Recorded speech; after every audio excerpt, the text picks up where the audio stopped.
ये सवाल भी बहुत बार पूछा गया है और मैं इसको भी आज डिफाइन करना चाहता हूँ। लोग पूछते हैं कि हमने गुरु धारण किया है, हम भक्ति भी कर रहे हैं, लेकिन हमें कैसे पता चले कि हम सही भक्ति कर रहे हैं या नहीं। यानी हमें दवाई तो दी गई है, लेकिन हमें कैसे पता लगे कि उस दवाई से हमारे रोग कटेंगे कि नहीं। खा तो हम रहे हैं और सांत्वना भी दी जा रही है कि दवाई बिल्कुल सही है, लेकिन हमें कैसे पता लगे, मीटर क्या है। आज आपको वो मीटर बताएंगे कि कैसे हम जान सकते हैं घर बैठे कि हमें जो नाम दीक्षा मिली है, हमें जो संतों ने रास्ता बताया है परमात्मा को पाने का, वो सही है या अधूरा है। गलत नहीं कहूँगा, गलत कुछ भी नहीं होता।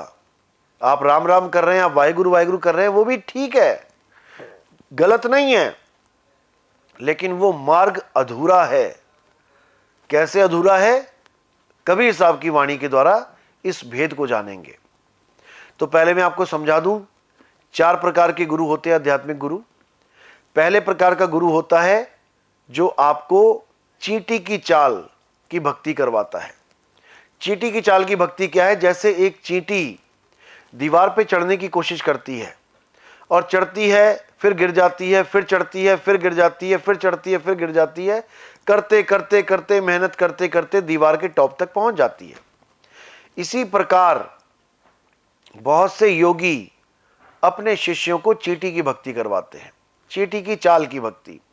यानी मूल चक्र से उठा के उसकी सूरत को, उसके ध्यान को ऊपर की तरफ इस काया रूपी दीवार पे चढ़ाने की कोशिश करते हैं।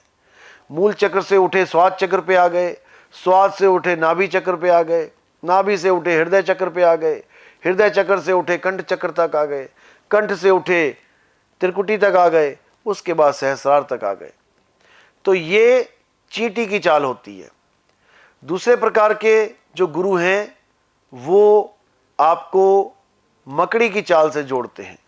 मकड़ी की चाल क्या होती है? मकड़ी भी चींटी की तरह पहली बार तो दीवार पे पैरों से ही चढ़ती है, जैसे एक चींटी चढ़ती है, लेकिन टॉप पे जाने के बाद वो वहां एक जाल बुन लेती है। एक जाला बुनने के बाद दोबारा वो दीवार को यूज ही नहीं करती। उसके बाद वो अपने ही जाल के द्वारा नीचे आती है और उसी जाल से ऊपर चढ़ जाती है। अब दीवार का कोई यूज नहीं रहा।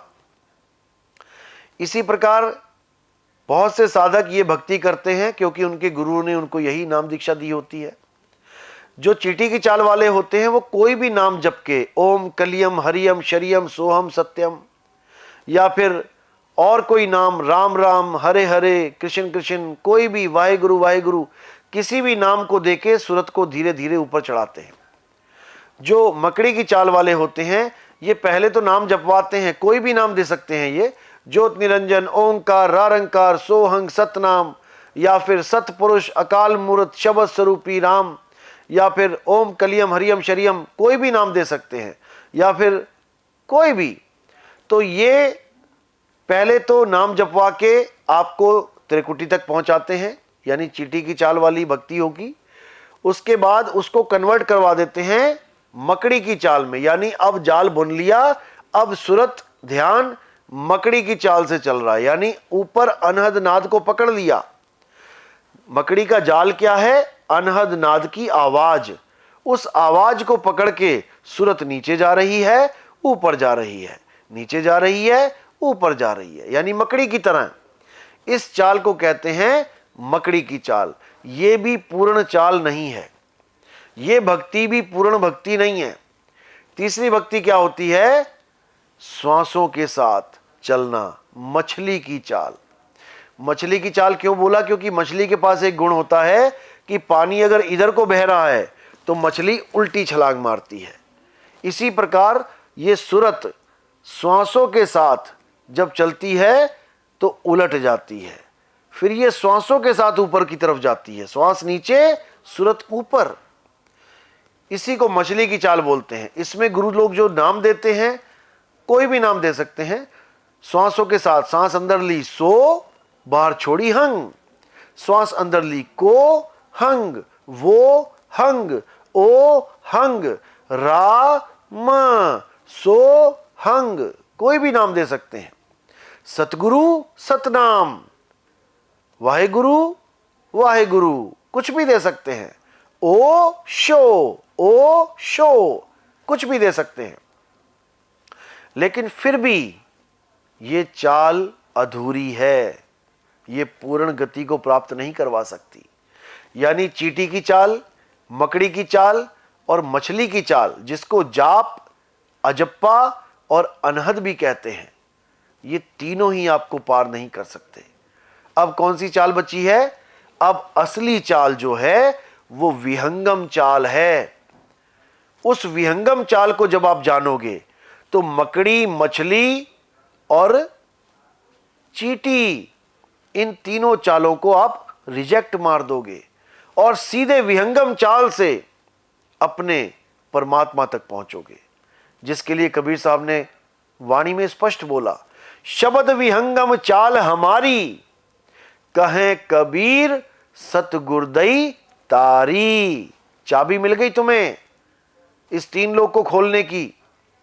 खुले कपाट शब्द झनकारी, पिंड अंड के पार सो देश हमारा है, कर नैनो दीदार महल में प्यारा है। तो पार, इस काया से जो पार देश है, परमात्मा काया में नहीं है, इस काया से पार है, अजूनी है, जो कभी जून में आता ही नहीं है। उसको प्राप्त करने के लिए हमें विहंगम चाल का सहारा लेना पड़ता है, जिसके लिए गरीबदास जी ने बोला, सतगुरु के लक्षण कहूं अचल विहंगम चाल, हम अमरापुर ले गए ज्ञान शब्द सरघाल। ऐसा गुरु मिल गया जिसने मुझे विहंगम चाल दे दी, पक्षी की तरह मैं सीधे उड़ के अपने मालिक के चरणों में पहुंच गया और इस जीव की मुक्ति हो गई। ऐसी चाल देने वाले को सतगुरु कहते हैं। और उसके अलावा जितने भी ये गुरु बैठे हैं, ये आपको परम गति को प्राप्त नहीं करवा सकते। ये आपसे भक्ति तो करवा सकते हैं, लेकिन सत भक्ति नहीं करवा सकते। ये आपसे नाम तो जपवा सकते हैं, लेकिन ये नाम में समा नहीं सकते, ना ही आपको उस नाम में समाने योग्य बना सकते हैं। नाम में समाना है, नाम जपना नहीं है। एक नाम को जान के अरे दूजा दे बहा, चंचल से निहिचल भया, नहीं आवे नहीं जा।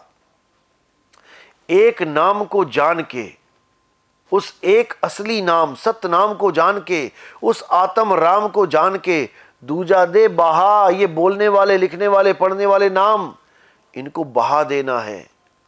चंचल से निश्चल भया, यानी जीव रूपी चंचल था पहले, अब आत्मदेव रूपी अचल हो जाएगा। नहीं आवे नहीं जा, अब किसी जन्म मरण में नहीं आना है, नहीं कहीं जाना है। ना कहीं आना, ना कहीं जाना, आपे में आप समाना, खुद में समा जाना है, अपनी आत्मा में रमण करना है, अपनी आत्मा में संतुष्ट हो जाना है।